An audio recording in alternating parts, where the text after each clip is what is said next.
What up, YouTube? This is Geo Stealth R1, and what do you have in the shop today? Basically, what we have here is the TRX4M or MT brushless power system. 3350 kV motor, and it looks like it has two channels. Let's see what it has on the side. Brushless EMC, high-powered outward motor, retains all the standards ECM features, including the light cords. Integrated 3-channel receiver, works with TRAXXAS TQ or TQI. 3 driving modes: sports, trail, crawl.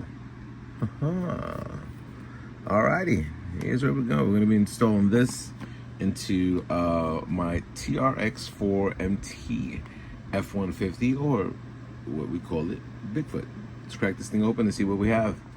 Alrighty, so I have the diagram over here. Step 1 looks very easy. You take out the ECM out of here. I guess they call it the ECM 2.5.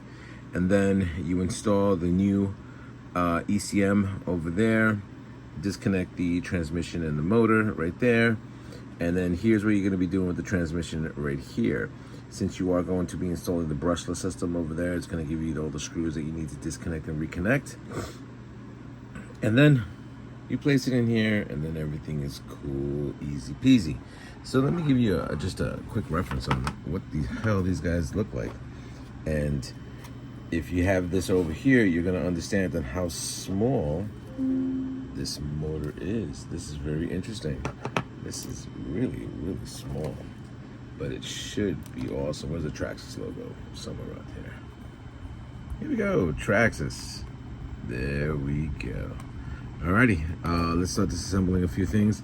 I am going to have to most likely wire mesh this sooner than later. Yeah, we're gonna have to do that on top of everything else. So let's get the party started. Here's the difference in size between both ECMs, the brushed and the brushless, just to give you a quick reference on what it looks like and how it's going to look on your RC. It's going to be a lot taller, so it's not going to really mess anything with the nature of the installation, but just to give you a heads up, just more for a visual. Alrighty, so the motor swap was fairly simple, a little bit more complex than that, but nothing too crazy where you guys are not going to be able to do it. I think it came out weird because now it's a lot smaller. I mean, look at the size difference between the two. It's insane. But yeah, whoever bought that heatsink for this thing, you had a luck on this. So yeah, let me install this over there, and then we'll see exactly what this can do. Alrighty, so it's installed.